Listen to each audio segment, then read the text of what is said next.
Thursday, September 13th, 2018, Monaco 64, home of alternative economics and contrarian views. This morning I'd like to talk about the fact that there's two sides of the coin to our present monetary, fiscal, economic problems.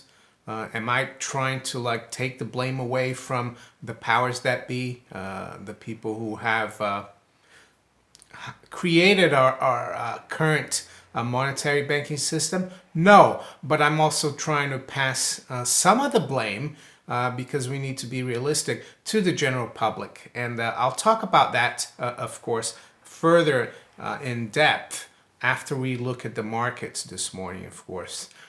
It's 8:45 a.m. London, so let's see where we are. And it's a beautiful day today, actually. It's very sunny, and I think it's going to be a bit warmer. So gold and silver rallied yesterday quite well. So that was, recently it's felt like gold would never go back up above 1200 the way it's been trading. But we went up to around 1208 last night, or yesterday late in the US. Right now we're at 1205. We have come off slightly from the close, about $1. Range has been 1203 to 1208. Silver, 1424. It's virtually unchanged. The high has been 1430 and the low 1418. The Dow is back up above 26,000. I think the recent high has been 26,160. The high from January was 26,600. So we're up 31 points this morning, 0.1%. S&P 2889, up 2.25 points, 0.1%. Nasdaq future, 100 future is unchanged, actually 74.87. The pound is down 4 pips, so virtually unchanged, very little change. It's at 130.41. Euro 116.18, also virtually unchanged. So markets are very quiet this morning. It's down 8 pips. The dollar is slightly stronger against the yen, 111.47, up 0.2%.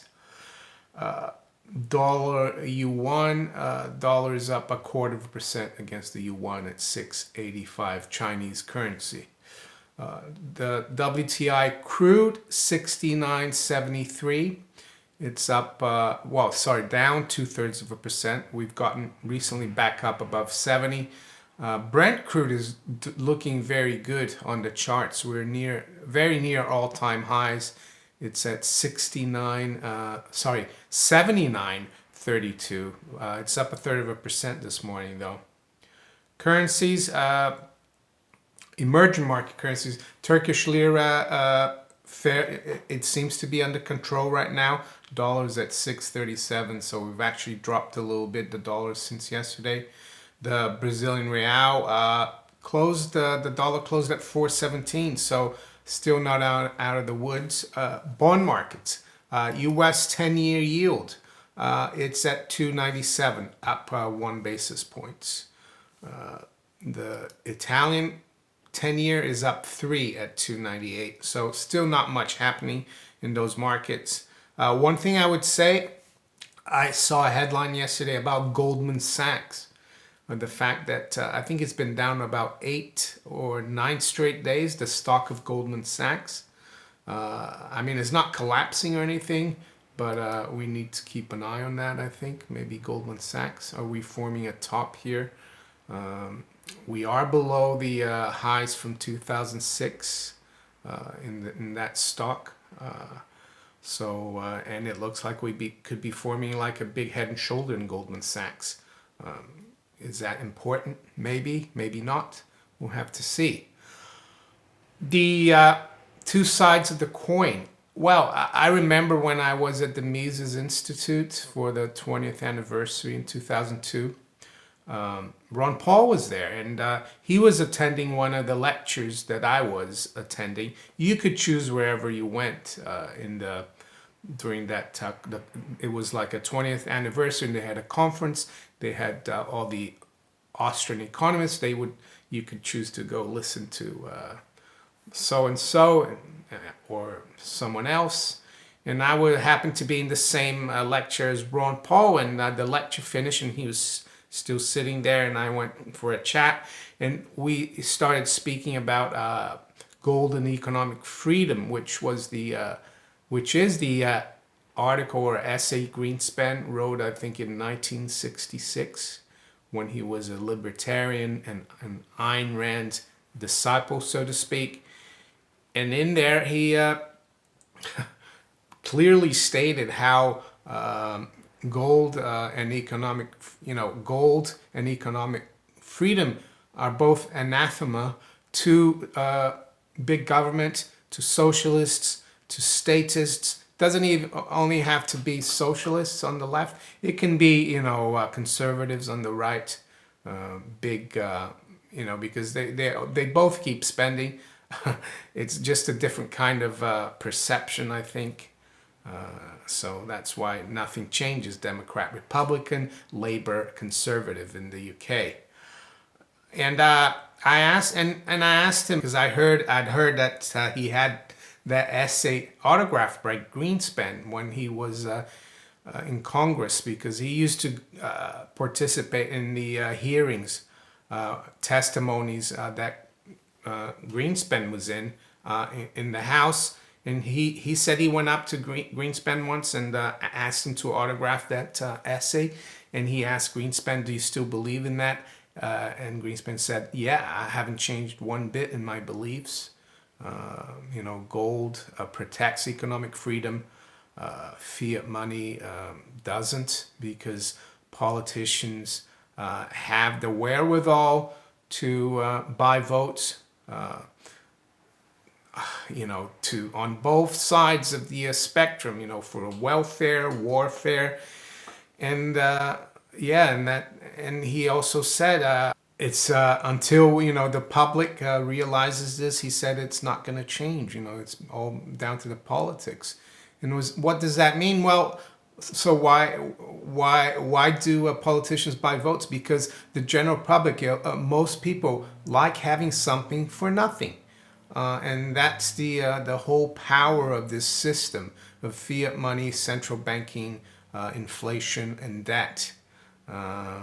There's very few like us who realize that it's a system that basically enslaves you to the political class and the banking and money class, so to speak. And the only way to take away that power from them is for us to be more self-sufficient, not to fall for these things, not to believe that there's something out there that you can have for nothing. People never give you anything for nothing, unless, of course, it's family and a friend. But if a stranger comes to you and wants to give you something valuable, you always have to be wary of that. It's like when you get these emails from Nigeria, about them having millions of dollars that they need to take out of the country, and they say they're going to give you 10% of it if you can give them your bank details.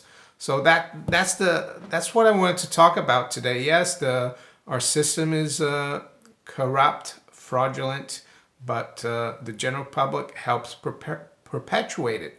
And it's not only the welfare and the socialists, it's also the conservatives, the big corporation, the people who benefit from it, the people whose investments are doing really well because of war, and the big corporations' involvement in it. Catherine Austin Fitts talks about how she asked a group of people at a conference years ago about the red button or something. She said if we could stop all the wars, stop all the drug dealing and stuff, but if that meant collapsing the financial system, would you do it? And most people there said no, we wouldn't do it. We still want our investments to be worth something. We don't want to know. So that's what I'm trying to say. It's up to each one of us individually to not play this game. And how do you not play the game? Well, you have to try, I played the game, I guess. I worked in the city of London for many years. I had a mortgage, borrowed money to, not that much, but I was fairly careful. Except for my mortgage, I didn't really, I have a credit card because just to have it, but I don't use it. But how do you get out of it? Well, you don't buy into it. I think one thing you need to do is to switch off the mainstream media television, switch off the news. And yeah, because there's a lot of mind conditioning there, a lot of subliminal messages. Do what you think is right. Don't live beyond your means. Maybe some people say, oh, you're boring. Well, maybe, but I think that's the only way to get out of it. Don't buy into the philosophy of you can have it all. I remember in the 80s there was an advert in the States when I was at university, and it was about taking a mortgage to buy a house, and I forgot exactly what company it was, but it said you can have it all. So that's the philosophy, and that's why until we as individuals, how can I say, live to the opposite of what they want us to do. Until we do that, they'll be able to perpetuate the system where they print money because it's necessary to pay for all the things they promise to people who've been gullible enough to think that they can have something for nothing from governments. All the money they print to defend us from enemies that we don't really have, but they convince us that we do. So yes, let's blame the bankers, the fiat money system, but let's look at ourselves in the mirror and realize there's two sides of a coin. So if you enjoyed this video, please like, share it far and wide, subscribe to my channel if you haven't yet. You can also follow me on Steemit, DTube, and on Twitter. And make sure you also press that little bell so you get notified of my new videos. Take care. Have a good day. Bye.